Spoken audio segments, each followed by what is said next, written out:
Hello everyone, my name is Noah. I am a writer, I am an artist, and I make YouTube videos on my other channel, and I've been watching a lot of vintage sewing and knitting crafting videos lately, and I used to make knitting videos quite a while ago. They don't exist anymore, but I thought maybe I'd try getting back into it. So I thought that I would show you how I'm going to knit this adult helmet from a vintage knitting pamphlet. This is my first video on this channel. I don't know whether you're watching it recently after publication or maybe I have a whole backlog. Either way, we're off to a rough start, as these things usually are. I have my microphone, but I cannot find the adapter that will connect it to my phone. So, I have my phone recording. My camera also obviously records audio. We'll see how it is. I hope it's not awful, and yeah. Also, it's rather late at night. It's almost 9 o'clock, so I have my photography lights set up. Hopefully that will do. Again, if it's awful, maybe I'll reshoot this, but you never know that I do this every week. So yes, I recently have become really interested in vintage knitting, sewing, handicrafts sort of stuff. I've always really been interested in history, but after going to the Center for Creative Reuse here in Pittsburgh, which is essentially a thrift store for any and all things crafting, I have started to find vintage pamphlets and patterns like this. This is Spinnerin's Beginner's Delight 101 Ideas, volume number 308. It was 50 cents. You can see the cover is not attached and we've lost the back cover. It was published in 1961 by Spinnerin Yarn Co. Incorporated, South Hackensack, New Jersey, USA. And the entire reason that I purchased this was because I loved the cat illustrations throughout the book, particularly in the beginning. And I was flipping through this, looking at all of the patterns. This is very much a beginner how to knit, how to learn to knit type magazine, and then it has patterns towards the back. And on page 14, you can find the adult helmet, which is really quite terrifying. And I initially thought it was really funny. I had taken some pictures of pages to show friends, and when I sent the picture that contained the adult helmet to my cousin, he immediately requested that I knit it for him. So that's what we're going to do. The Spinnerin brand was not only knitting magazines and the like, it was a yarn company, and I think that was probably their primary moneymaker, and they made patterns to go with it. And it talks in the very beginning about gauge. That makes this actually rather easy to try and figure out what size yarn to use, because the yarns they mention in this book is Spinnerin Marvel Twist, Spinnerin Nylane Germantown, or Spinnerin Orlon Sayel Express. Don't exist anymore, and I did some Googling and it looks like they are worsted weight. But it also gives, like I said, the gauge, and it says, to make it easy for you, a beginner, to become an expert knitter, all things in this book are planned for a specific gauge, 4.5 stitches to 1 inch, and 6 rows to 1 inch. And then it mentions number 9 needles US, which may have actually come with this booklet, I don't know. It does mention though the number 9 needles are what is used for every single project. So that gave me a pretty good start, all things considered. And after some shopping around on the internet looking for yarns that at least would purportedly make the correct gauge, I settled on KnitPicks Wool of the Andes Superwash, because I don't think my cousin would want to hand wash this. And it does say needle sizes 6 through 9, 4.5 to 5 stitches is 1 inch. And yes, this should hopefully give me the right gauge, so I will definitely have to knit some gauge swatches. Mostly just because I'm curious. I'm sure it'll be relatively easy to tell whether it'll fit or not. I'm not sure, I haven't really looked much at the construction yet. So I got 2 skeins of this lighter worsted weight Pampas heather and 1 skein of the Mossy heather. Based on the title at the top of the page, which I actually scanned and printed it out, it says, your choice for 2 ounces of 2 colors. They don't really specify whether that's 2 ounces each or total. I read it as 2 ounces each. It should then hypothetically be enough for these 1 skein of each, I think. But I thought that since 50 grams is technically slightly less than 2 ounces, I would order 2 of these. I don't know, I might not need it. But 3 skeins of KnitPicks Wool of the Andes is not going to break the bank, thankfully. It's interesting to me that out of the 3 of these, the Pampas Heather has a different label than the other 2. And like I said, I printed out a scanned copy because I don't want to be opening and closing that more than I need to. Also, I can kind of drag this around with me without worrying about it. And the instructions aren't much. It's this chunk of text here. So no paragraph breaks, no nothing really. And I will probably go through and maybe do some highlighting or something, we'll see. But I also have, and I didn't really need these, I have size 9 vintage needles. These were $2 as well from the Center for Creative Reuse. I bought them actually today. And I did measure them at the store because they have a 9 written on them, and I thought that that's probably what it was because when you hold them up like this, it is a 9, but I wasn't sure. Maybe it's a 6. I wanted to see. They say 9. I do have some size 9 needles somewhere, but I thought it would be fun to try some vintage needles. I have no idea how old they are. They don't have a brand on them either, I don't think, but here they are. We're going to go get started with some swatches. So the first step was to create a swatch to see if I could get gauge. And since the main color I was going to be using was this Pampas Heather, I decided that I might as well start with that. I am a fan of the center pole ball, so I found the center with relatively little yarn barf and set it up to do the cast on described in the booklet. As you can see, I really struggled with figuring out how to do it. There was something about these pictures that were just not clicking in my brain. I really felt like I was back in 6th grade learning to knit from a vintage how-to manual on the bus on the way home or wherever I was when I learned. But eventually I figured out that I needed a longer tail if I was going to be doing this, and I started making some really wobbly, undignified stitches.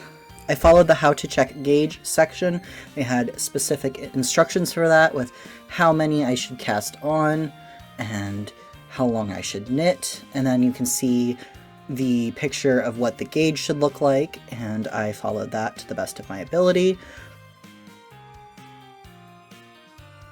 Once I got the stitches cast on, I actually started knitting. I was surprised that there was no instruction on how to hold the yarn, just what to do with it around the needles, which I suppose explains, if I learned to knit using something similar, which I did, why my knitting style is so weird. They kind of leave that to your imagination. I tested the swatch and it fit in that little box quite perfectly.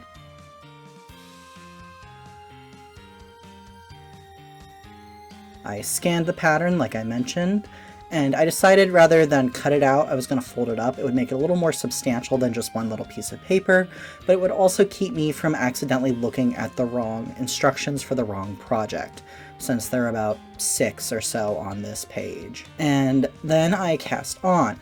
And I initially tried to do the cast on that was in the booklet, but then I realized that I was just frustrated and wasn't going to do it, and I said to myself, okay, I'm going to just do a long tail cast on. And then I got ready to do a long tail cast on, which is my usual preferred method, and I realized that it was a long tail cast on.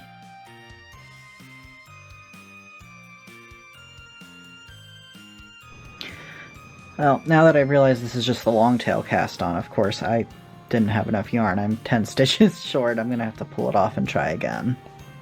So once I got the cast on sorted, I started knitting. It was all 2x2 rib the entire way up, which admittedly is not my favorite thing to do, and it's not even my favorite rib. I prefer a 1x1 twisted rib, but of course I wanted to follow the pattern as well as I could, so I followed that, and I've included a little bit of footage of me knitting. You can see that I just kind of do whatever with the yarn. It's not really consistent. I mean, I do the knit stitches and the purl stitches consistently, but the yarn as it is in my fingers just kind of goes wherever. And that's something I've been thinking about more and more that I'd like to change. I think I might be a faster knitter if I consistently held the yarn the same way, but the book that I learned to knit from must have not really explained that. I was also knitting through the back loop for every single one of my stitches for a couple years before I realized what I was doing and stopped doing that. So yes, my knitting style is a bit haphazard and just whatever works. But yes, I did find that these vintage needles were bulky and awkward because I don't usually knit with straight needles. I don't usually knit with needles that are this large either, both in length and in gauge size. I usually knit with like maybe 5s and under, but you know, I got used to it eventually, but definitely in the beginning it felt like I was learning to knit all over again. And this pattern is basically a rectangle with a hole in it and then some decreases at the top. Yeah, you can see a little bit of the face hole here. Okay, so I have officially reached this point here where I finished the 2 inches of the second color rib, and it says now shape top as explained for child's helmet on page 8, which I have printed out the instructions here for the child's helmet, and I have folded it up.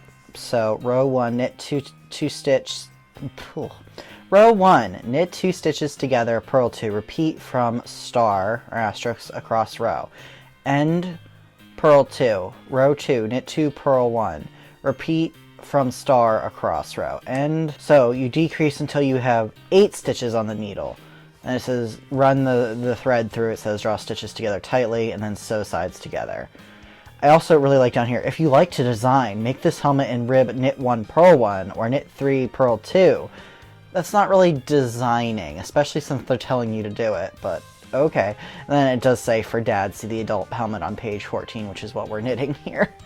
So basically we're going to do some decreases now. My only question is, since the cast on number for the child's helmet was 64, would we go down to 8 still, or should I do some algebra to figure out what would be the same proportion? Because I don't want it to be too pointy. So for this one, we cast it on 76 stitches. For the children's hat, we cast on 64, and we were supposed to have 8 stitches remaining. 8 times 76 is 608, and then we want to divide that by 64. This is called cross multiplication, and is one way 9.5.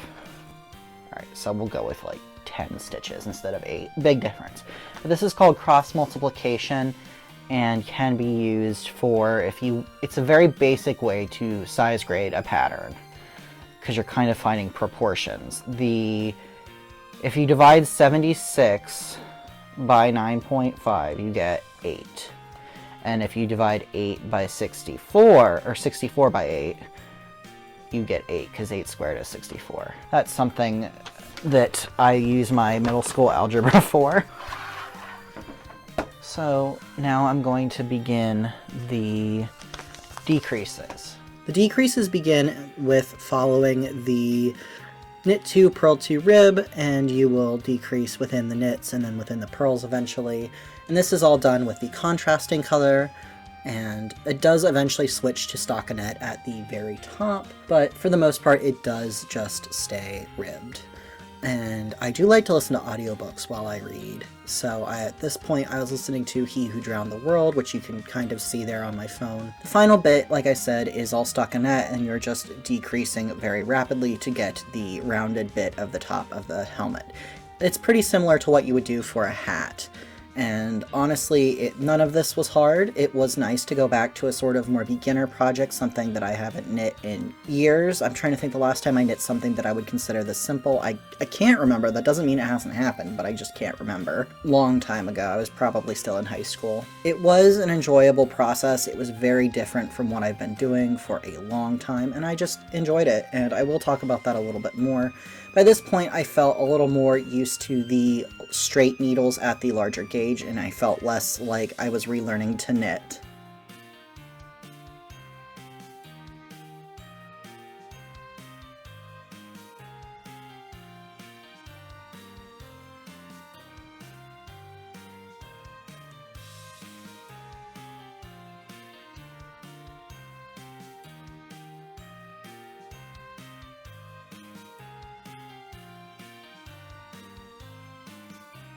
And then it was time for me to cut the thread with a little bit of length at the end and then sew it through all of the stitches and pull it tight, which is a very common way to finish off a hat as well. I like these darning needles that have a little bit of a bend on the end. Sometimes it's just helpful to be able to pick up stitches depending on what you're doing, and yeah, it was helpful and useful, and I kind of picked each stitch off the needle as I slid the smaller needle through it, and it was just a nice way to do that.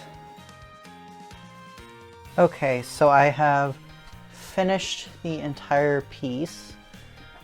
This is what it looks like. And now it's time for me to seam it up. I don't know if I'm going to do that tonight. I might go work on a quilt project, but the instructions for this helmet in the actual Spinnerin booklet does not give any instructions on how to seam it up or to weave in ends, I don't think. Yeah, it just says sew sides together. If you don't know to weave in the ends, I mean, that's not great, but so you'll want to seam along here, and I'll be able to do that. I'll figure out the most appropriate stitch for that, because I don't usually do seamed work. I'll have to look and see what I want to do, and then I'll have to knit the face piece that covers the bottom part. It's called, I think it's called the shield. The protector, it's called. I will worry about the protector and possibly seaming it up tomorrow. We will see. The protector is very similarly knit to the actual helmet itself. You cast on, again, obviously. That's how most knitting projects start. And you knit a few rows of garter stitch, which is the first time in this project, and then you do a couple rows of ribbing with a garter stitch frame on either side, and then at the top you do some more garter stitch. So it's essentially ribbing within the garter stitch, and I apologize that it's kind of hard to see what I'm doing in these pictures. I thought I had my hands more in frame, but alas, I did not. This did not take me very long to knit. I don't remember the exact amount of time, but since it's a smaller piece on a larger gauge, it was relatively quick to knit. It did look a little bit odd at the end, but there were no instructions for blocking or how to weave in the ends, so I just kind of put things together so it looked as nice as possible.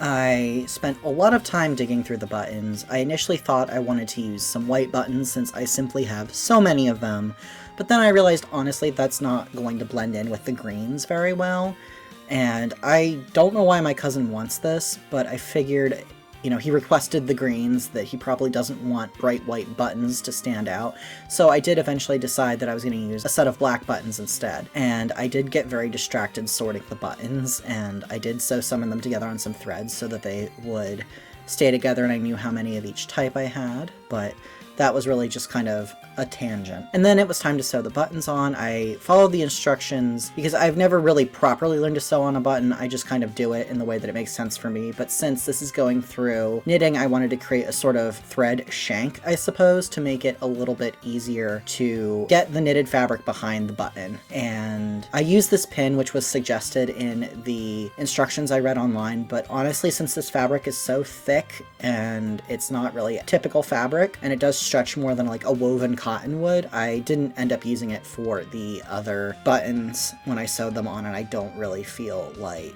it made much of a difference. I just made sure to wrap the thread around the button several times to create that shank. And I did end up using 4 matching buttons, and I was able to find 4 black buttons that were matching, and there weren't any other ones of those, so it wasn't like I was going to leave one different one behind, which was what I was trying to avoid. Then of course I attached it to the back, and then I did the same for the other 3. I did kind of measure out where they needed to be by laying the protector on top, but the protector is kind of big compared to the helmet, so it'll stretch when it's on the person's head, but yeah, it's not perfect. Okay, so we've reached the end of the adult helmet. I finished it. I have it right here. You saw me sewing on the buttons. That was the last bit. I did get a little bit distracted while I was doing that. I started sorting my buttons, which may have not been the best use of my time, but it's fine. It is a little bit wider than the actual opening, but it really doesn't matter because once you get it on the body, or on the head, I suppose, it stretches out and it's fine. But it does look a little weird. I like the buttons I chose. Not that I really think it matters. This is more of a utility piece than a fashion piece. I am not going to be modeling this for you. I can't bring myself to put this on and then record it for the internet. But I will. I do have a mannequin head. I'll put it on in a minute. Overall thoughts? Yes, I'm very happy with it. It's very squidgy. It's not a super thick fabric because of how thick the needles are. But honestly, I think it's fine. I think it will keep a person warm. It'll keep my cousin warm when he wears it. I'm not exactly sure why he wants to wear it. He doesn't live in a particularly cold climate anyways, but I think that he'll enjoy it. I really do like the colors. I think that doing mostly the lighter color and then the accents in the darker color was a nice choice. It did not say anywhere in the... It is superwash yarn, so it would probably grow if blocked. I will, in the instructions when I pack it up to send it to him, tell him he can wash it, you know, in cold water in the machine and then let it dry flat. It should be fine. Yeah, I know I'm like just doing this. I don't really know what to do with it. It's really long. It looks like it would be too big.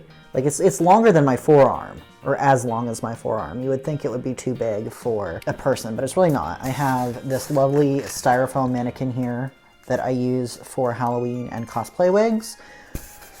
And we're just gonna use it to put this on. It is really awkward to put it on both the mannequin's head and your own head, because I did try it on. But it's manageable. I will say the mannequin head is a little bit small for this thing, because like if I pull it down so it's flat, it covers the mannequin's eyes. It's completely not right.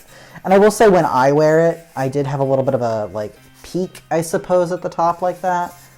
And you can see that this mannequin, it's not quite the right size for this hat, but you get the idea. It's very odd. But I do think that it is quite successful. It is exactly what it says it is, and it was a fun and easy knit. I met Gage, and it was relatively easy to meet Gage. I think that's just because they told us exactly what size the needles were and exactly what yarn to use, although the yarn isn't in existence anymore. It gave me a starting place, not to mention they told you exactly what the gauge should be. This was really fun. I liked the beginnerness of it. It was a fun challenge. And it was a little bit more of a challenge than I expected. It didn't take me too long to knit. I'd say maybe a week or two on and off. I didn't work on it all that much or all that fast.